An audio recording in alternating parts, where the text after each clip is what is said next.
Russia. Russia, Vladimir Putin, Russia, Russia, Russia, Russia hates Russia, Russia, Russia, Putin, Russia's, Russia, Russia, Russia, Russia, Russian, Russian, Russian, Russian, Russia, Russia, Moscow, Moscow, Russia, Russian, pro-Russian, Russian, Russia, Russian, Russian, Russian, the Russians, Russian, Russian, Russian, Russians, Russians, Russia, Russians, Russian, Russian, Russian, Russian, Russia, Russian, Russian, Russian, Russian, Russian, Moscow, Russian, Russian, Russia, Putin, Russian, Russian, Russian, Russian, Russian, Russian against us. Robert Mueller finally delivered his report on the collusion between the Russian government and the Trump administration in the 2016 presidential elections, and as we expected, there was absolutely no collusion between Trump and Russia. Mueller issued that there will be no additional indictments with the submission of his report. So now it's official that nobody in the Trump circle will be indicted for collusion with the Russian government or Russian intelligence. And the media went absolutely insane after this, because they were expecting so much from this report. Because remember that for 2 years they were talking about how there was no doubt that Trump colluded with Russia, that he works for Russia. They would talk about how Trump wouldn't win the election if Russia didn't help him. They accused Trump of being a Russian agent himself, how his entire family should be indicted, and how Trump himself should go to prison because he betrayed his country. But this was just complete nonsense. Everybody knew that there wasn't any collision, but it didn't matter to them. The leftist media peddled this conspiracy about collusion for 2 years, brainwashing their viewers that way. And frankly, they should be held accountable. They were just lying to the American people for 2 years, and if there won't be any consequences for that, we should be worried about the future of this country, because if people in power can just lie to the American people without any repercussion, that should be very concerning. And it wasn't just people in the media, it was the people in the government also. Remember how biased people in the FBI were against Trump, including Peter Strzok and Lisa Page with their text messages talking about how they will stop Trump from becoming president. And also we can't forget one of the most notorious perpetrators of the Russia conspiracy was the former head of the CIA, John Brennan, who was on CNN or MSNBC countless times saying that Trump is a Russian agent in the White House, that he is a traitor to his country, the man who betrayed the American people for Russian interests. I believe your comments have been over the top. Do you regret essentially accusing the president of treason? Do you regret some of the things you have said? Well, I called his behavior treasonous, which is to betray one's trust and to aid and abet the enemy, and I stand very much by that claim. You are the former CIA director accusing the sitting president of the United States. It's not a private citizen. A lot of people hear the former CIA director accusing the sitting president of the United States of treason. That's a monumental accusation. Well, I think these are abnormal times, and I think a lot of people have spoken out against what Mr. Trump has done, and maybe it's my warning training as an intelligence professional. I have seen the lights blinking red in terms of what Mr. Trump has done and is doing, and is bringing this country down on the global stage, and he's feeding divisiveness within our country. And it was all just a big lie. At the end, there weren't any people around Trump who got indicted for working with the Russian government. Some of the people from the Trump administration were indicted or sent to jail, but none of them were guilty of colluding with the Russian government. So this is the list. Paul Manafort, who got 7.5 years in prison for financial crimes, so that didn't have anything to do with Russia. Roger Stone, former Trump advisor, was charged with lying to Congress, and again, it didn't have anything to do with Russia. Former National Security Advisor Michael Flynn, who pleaded guilty to lying to investigators. In 2017, he pleaded guilty to lying to the FBI about conversations with Russian ambassador and agreed to cooperate with the investigation. And this also didn't have anything to do with Russian collusion.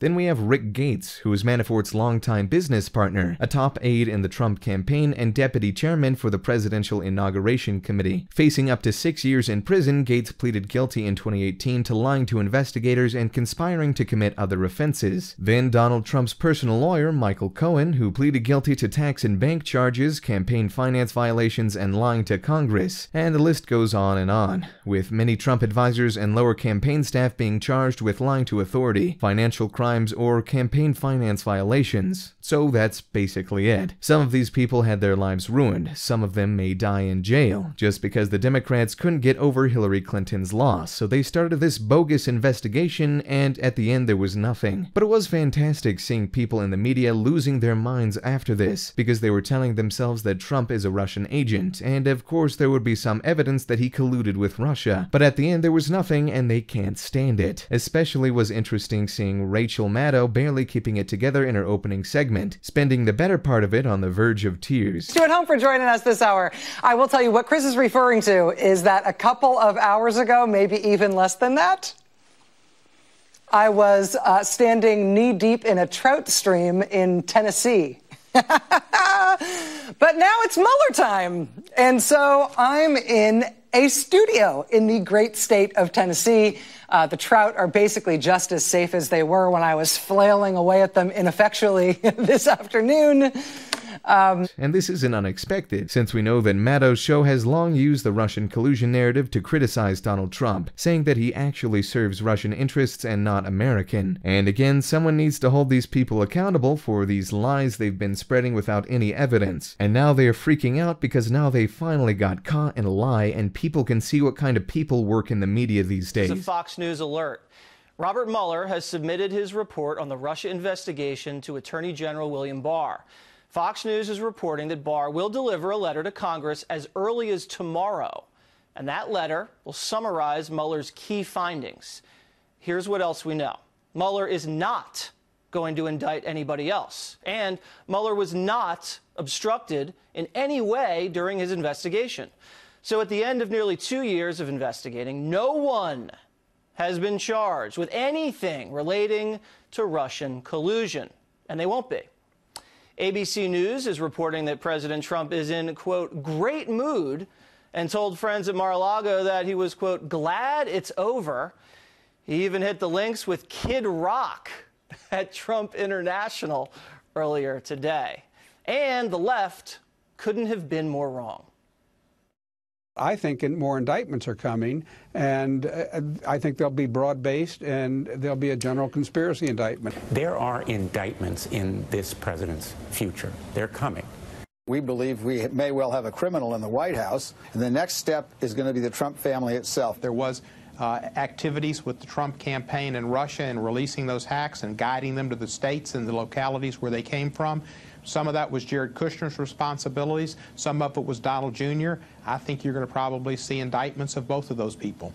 And recall, the media is saying that the Mueller report was supposed to end the quote-unquote Trump treasonous presidency. Watch. So it's nothing short of treasonous. Vladimir Putin and his associates, somebody has something on Donald Trump. There's outright treason. I mean, there is no question that what he is doing is giving aid and comfort to the enemy. President Trump could be indicted and possibly face jail time. I think this is a potentially more dangerous situation than Watergate. I think it's that serious. I think it's that grave.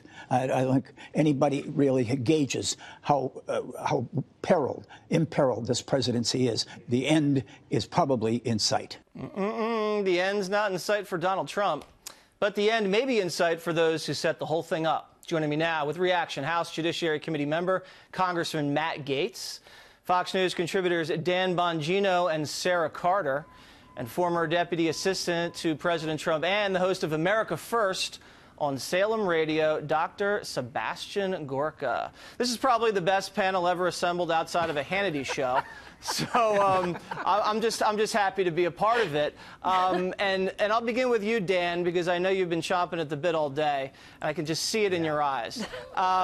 Here's how I feel, because I'm a feelings guy. I want to talk to you guys about how I feel about this. On the one hand, I feel like this delivers a knockout blow to the press and the Democrats who've been saying collusion, collusion, collusion for the last 2 years. And when you couple that with a hot economy and the decimation of the ISIS caliphate, this is a two-term presidency, so the Democrats are going to have to start working with this president and not working against him. But on the other hand, I'm pretty angry, because the people that set this up, what's going to happen to them? What is going to happen to the people that set this whole thing in motion? Are they going to be accountable or not, Dan? Jesse, that's really a terrific question, because it sets up exactly where I was going to go. I think what's getting lost in this scrum here after the Mueller report and the report that there's going to be no additional indictments, you know, a lot of people who knew there was no collusion are obviously celebrating because the truth came out. But Jesse, think about the damage here. The real case, the FBI's case, was entirely based in this dossier. The dossier is the collusion scandal. That's everything. So if Mueller could not indict and vindicate even one small component of that dossier, all of the players who spied on Donald Trump, used human intelligence assets, weaponized the intelligence agency, have now nothing to fall back on. And one more quick point on this. Here's the key question here. Jesse, when exactly did Mueller find out there was no collusion? Because his whole initial memo and his reason for existence was to investigate collusion. And that begs the question, what is that second scope memo that he got? What does that say? Because I think Mueller knew early on this thing was a big, stinking pile of dog, you get it. It was a hoax. Right. Well, we know that Peter Strzok knew that there was no there. We have the text messages that say that, Congressman. So to Dan's point, Hillary paid for the dossier filled with Russian lies. It gets laundered through the Justice Department and the FBI and through the State Department. They buy this warrant to spy unconstitutionally on several campaign officials. They throw spies to infiltrate the campaign. And then at the end of the day, once he takes over and during the transition, everybody starts leaking and unmasking everybody. There's a lot of potential felonies that happened and abuse of power from the Obama administration. Are they going to get away with it? Because it looks like potentially they might.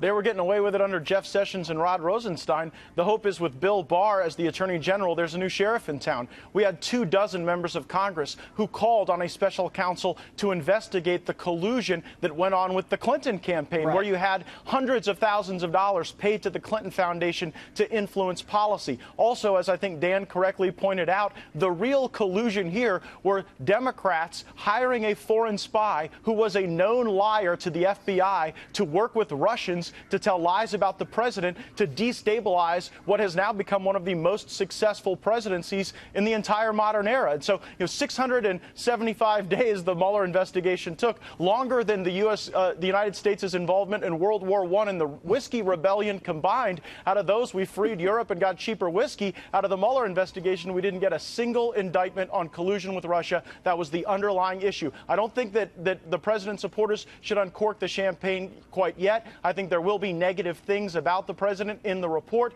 but I mean, this was a biased group of people that only looked at President Trump and didn't look at the true collusion that Dan pointed out, and that I know Dr. Gorka and I have talked about on Salem Radio.